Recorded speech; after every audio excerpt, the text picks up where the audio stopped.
Fala galera, aqui é o Garone e eu tô mais uma vez aqui, é claro, para falar de Vasco.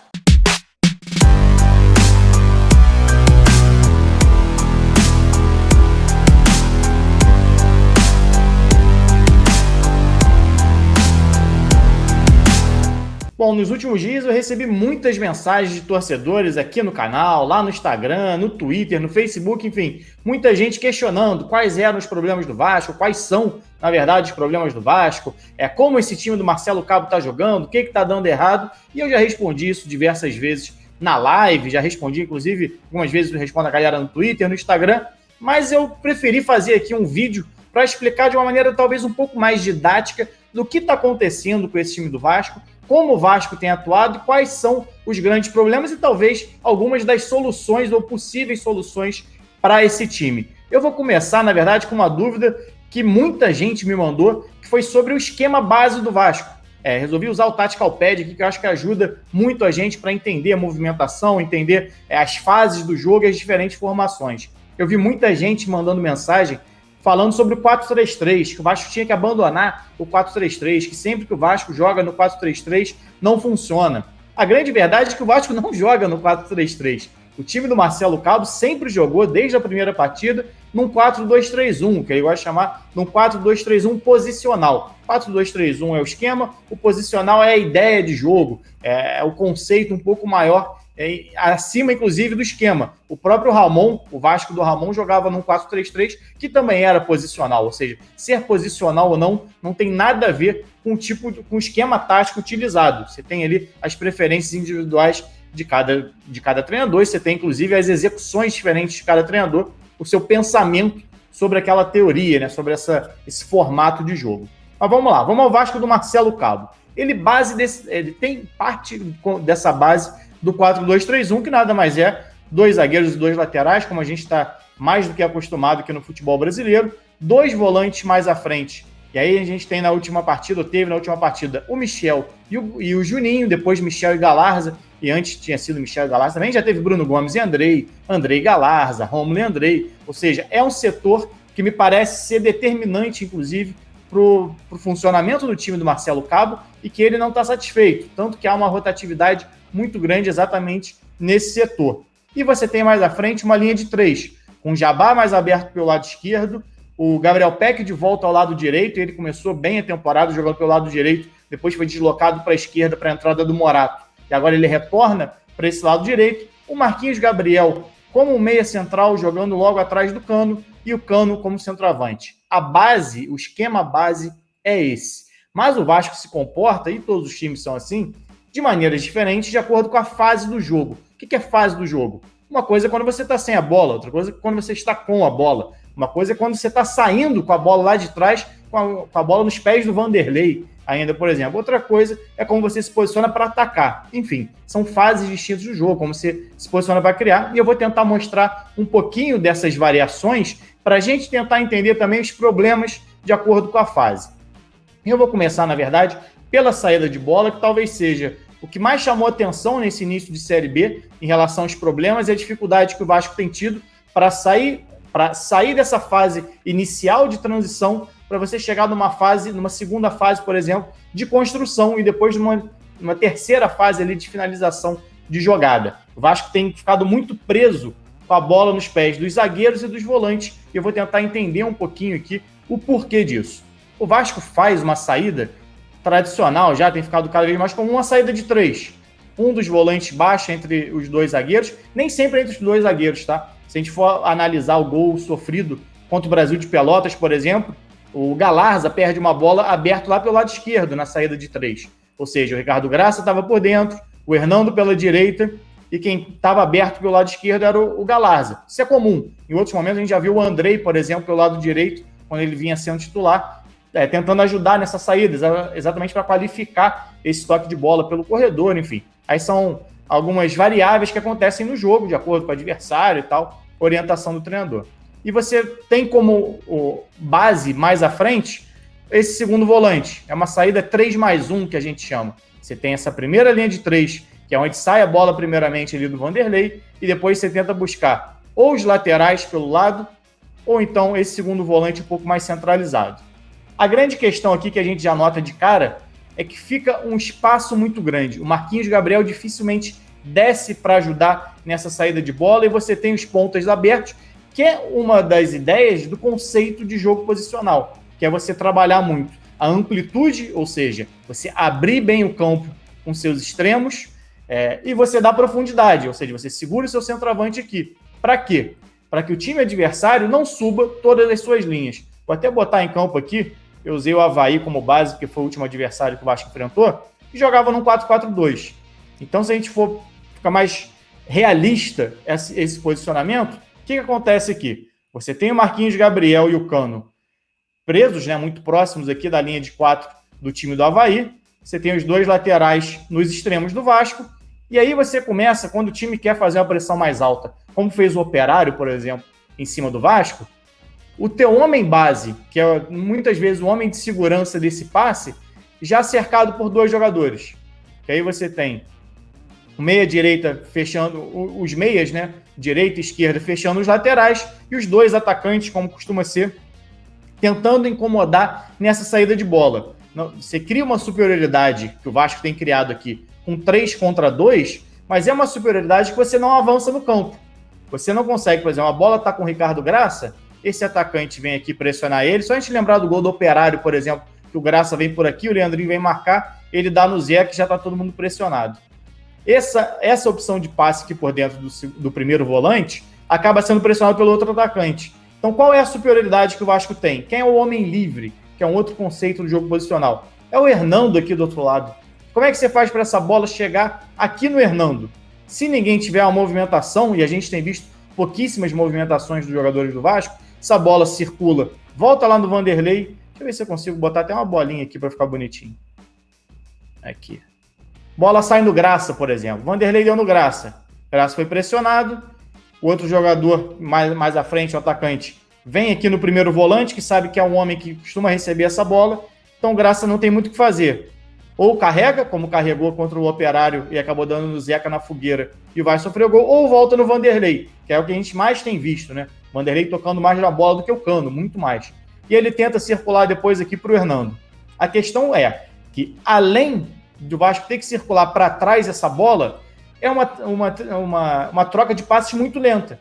Então, quando essa bola chega de novo aqui no Hernando ou no Miranda, esse atacante já veio aqui de novo pressionar, esse já bloqueou a saída por aqui e o Vasco volta a bola para o Vanderlei, ou então acaba dando um chutão para frente, mas aí você não tem nem jogadores com essa característica de brigar. O Cano não é um centroavante alto, Marquinhos Gabriel é um jogador ok de altura, não é, né, nenhum jogador muito forte fisicamente, então dificilmente ganha. O Peck é um jogador que é até um pouquinho mais alto, mas é frágil fisicamente, é muito leve, é um jogador muito jovem ainda, tanto que muito se falou sobre o Peck ganhar corpo, ganhou realmente um pouco, mas ainda não é o necessário para você disputar e achar que vai ser uma referência para ganhar todas as bolas. Talvez o Jabá ganhe uma ou outra, mas você vê claramente como é que fica em 2 blocos e sem superioridade.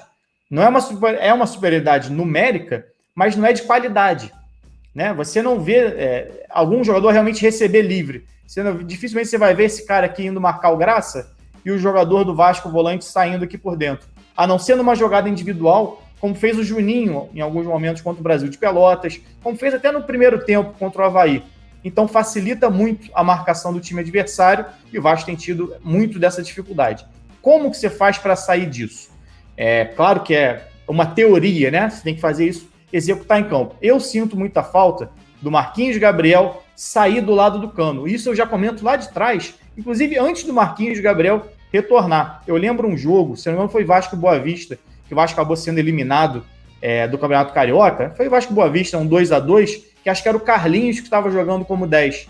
E eu lembro de comentar lá na própria Vasco TV, que estava sentindo falta do Marquinhos Gabriel descer. E se a gente lembrar no Vasco Madureira, talvez para mim tenha sido o melhor jogo do Vasco, mesmo não tendo vencido, lá na Taça Guanabara ainda, o Vasco chegou a abrir 2-0, muito tranquilo, com um time misto ali, depois vacilou, tomou 2 gols de bola parada e empatou. Mas o Vasco criou muitas oportunidades naquele jogo, e muitas vezes com o Marquinhos Gabriel descendo. Se a gente rever o gol do Galarza, por exemplo, é uma bola do Marquinhos Gabriel. Aqui de trás, para o Caio Tenório avançar e fazer o cruzamento para o Galarza fazer o gol. Então você tem o 10 descendo, o lateral subindo e o seu segundo volante aparecendo dentro da área. A gente não tem visto mais isso. Porque para você criar uma superioridade mais à frente, você precisa que algum jogador tenha a atenção de dois. Então, quando você deixa Marquinhos, Gabriel e Cano muito próximos lá na frente, eles são automaticamente marcados pelos dois zagueiros. Se o Marquinhos e Gabriel sai para jogar entre as linhas, ele possivelmente vai deixar os dois zagueiros marcando o Cano. O zagueiro não vai sair da área, não vai sair da marcação de zona dele para acompanhar.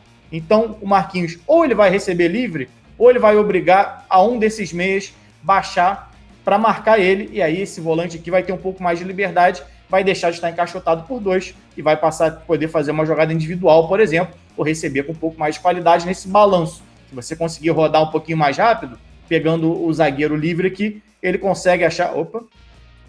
Travei tudo aqui. Ele consegue achar com mais facilidade uma bola por dentro, porque não vão ter mais dois jogadores, passa a ter um.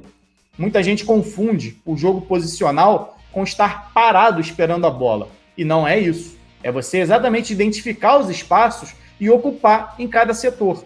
Exatamente para você ter sempre essa opção do homem livre. O Vasco não tem tido esse homem livre. Quando tem, é um dos zagueiros. O Vasco precisa alterar um pouquinho isso. Ocupar esses espaços e ter mais jogadores em diferentes alturas. Porque a gente fala muito em amplitude, em segurar os pontas mais pelo lado, segurar o centroavante, mas você precisa ter jogadores que não estejam o tempo todo alinhados, para você usar exatamente essas diagonais. A gente fala muito em triangulação, né?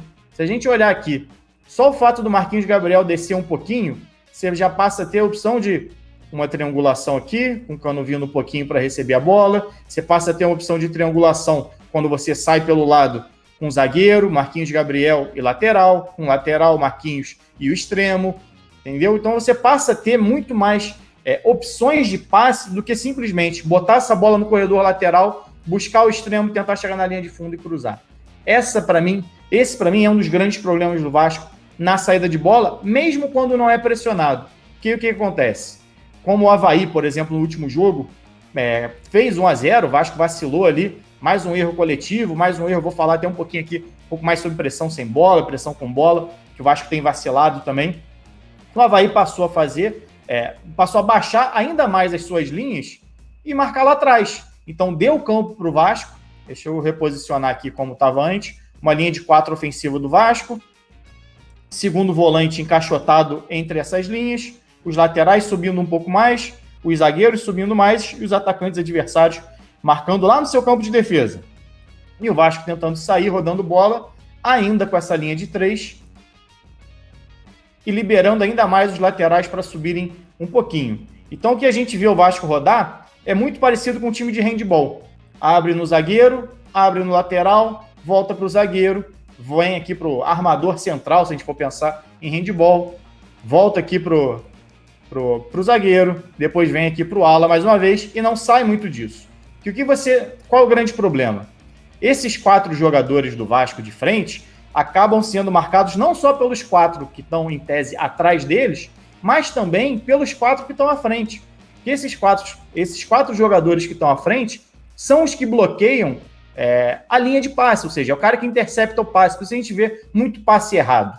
Não é só porque o cara que está com a bola está dando um passe, o passe está saindo ruim. A qualidade da movimentação, que também, muitas das vezes, ou talvez até na maioria das vezes, é ruim. Esse jogador, ele fica rodando para um lado e para o outro. Não tem alternativa, ele tenta forçar um passe. Quando ele tenta, tem uma interceptação e o jogador do time adversário já sai em contra-ataque. E aí entra uma outra questão que a gente tem debatido muito. Se o time fica espaçado, você joga com esses 3 jogadores aqui, uma linha de 4 lá na frente, muitas vezes vira até uma linha de 6, né? Porque às vezes você tem os laterais subindo à frente, inclusive, desses extremos, passando muito da linha da bola, e você passa a ter 3 jogadores só atrás da linha da bola. Qualquer erro do volante, dos laterais, dos zagueiros, se torna um contra-ataque. A gente viu isso, o Avaí, tendo várias oportunidades no segundo tempo de matar o jogo exatamente em contra-ataque. O Valdívia, por exemplo, no finalzinho do jogo, se o Miranda não faz uma falta nele, ia sair na cara do Vanderlei. Então o time acaba ficando cada vez mais exposto. E normalmente, esse jogador... O que você precisa fazer, né, para melhorar isso? Você precisa treinar o teu pós-perda. Você não pode jogar com todos esses jogadores abertos e no momento que você erra o passe, todo mundo tentar correr para trás. Muitas das vezes você precisa, na verdade, errar o passe. Bom, de preferência não errar. Mas quando errar, você correr para frente. E esses jogadores, sim, que estão atrás, correrem para trás para pressionar a bola. A gente vê muitas vezes esses jogadores recompondo, correndo e deixando um espaço muito grande. Ou seja, quem perde a bola, errou o passe. Se todo mundo corre para trás, olha quanto campo que esses jogadores têm para conduzir e chegar à frente. E aí você tem um time que já estava de frente, saindo correndo, e um que estava tentando avançar, tendo que parar e voltar. Aí na corrida, amigo, você dificilmente vai levar vantagem em cima de um time que está em disparada no contra-ataque. Você tem que torcer para alguém errar uma jogada, algum zagueiro interceptar, e a gente já viu, inclusive, em outros jogos, o Vasco tendo, enquanto o Brasil de Pelotas, Riquelme salvando uma bola no contra-ataque, ele contra 3, Ricardo Graça salvando bola, ele contra 2, 3 jogadores, sempre da mesma maneira. Então o Vasco tem algumas deficiências para resolver, e eu acho que passa muito por questão de movimentação, de compreender que se esses jogadores ficarem simplesmente esperando a bola chegar, e essa é uma das ideias erradas que eu vejo, muitas vezes aplicadas de uma maneira errada no jogo posicional, é de que todos os jogadores precisam estar numa posição fixa, e não é. Eles precisam se movimentar dentro desse setor, exatamente, não só para receber a bola, mas para abrir espaço para outros jogadores.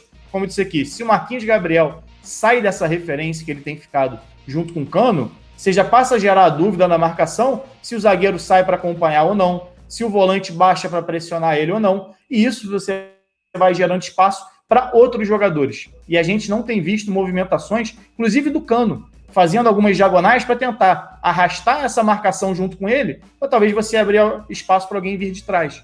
O Vasco não tem feito essas movimentações, e são movimentações que precisam ser trabalhadas no dia a dia, senão você nunca vai furar uma defesa fechada. Como é que você fura uma defesa fechada? Movimentando ela.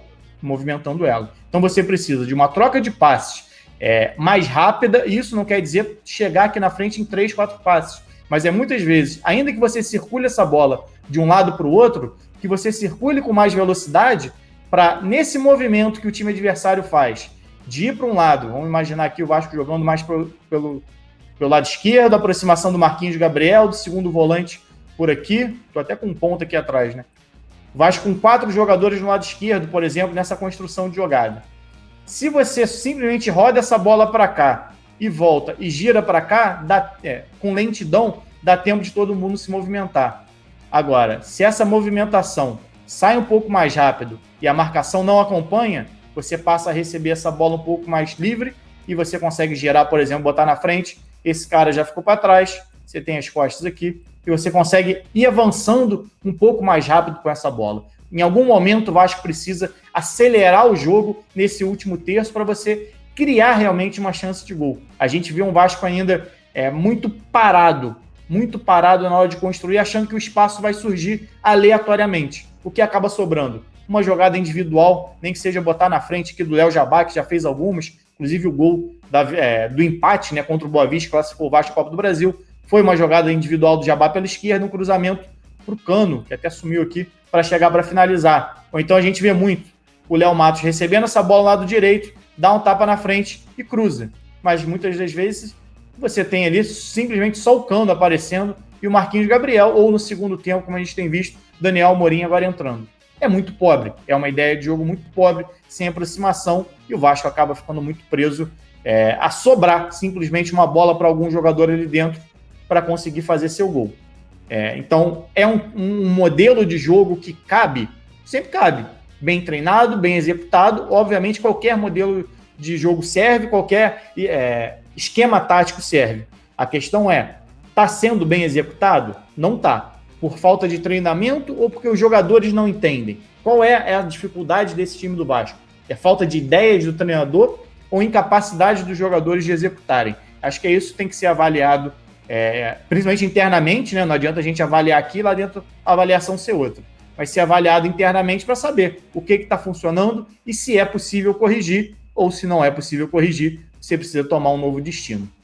Bom, galera, espero que vocês tenham gostado do vídeo de hoje, espero que tenha sido esclarecedor de alguma maneira. Se eu não conseguir responder todas as dúvidas, ou ficou alguma coisa pendente, sábado agora tem jogo do Vasco contra o CRB, eu vou estar lá mais uma vez na Vasco TV comentando e vou estar aqui no canal 30, 40 minutos depois, trocando uma ideia com vocês também. Então não deixa de se inscrever no canal, não deixa de deixar o like, deixa de deixar é complicado, né? Mas Não esquece de deixar o like aqui, que isso ajuda a divulgar muito esse vídeo também, para trazer novas pessoas para o canal. Já passamos de 51 mil inscritos. Muito obrigado pela moral. E não deixa de se tornar um membro também. Você contribui para eu estar sempre trazendo alguma coisa nova aqui, como tem o Tactical Pad, por exemplo. É uma coisa legal, acho, da gente trabalhar aqui. E outras coisas que a gente vem aprimorando. E isso te dá acesso também à nossa liga no Cartola, valendo camisa do Vasco. Acesso ao nosso chat pós-jogo, para a gente trocar sempre uma ideia. Acesso ao nosso grupo no Telegram também. Enfim, estou sempre tentando trazer algo para retribuir o carinho de vocês também. Galera, é isso. Obrigado, saudações e até a próxima.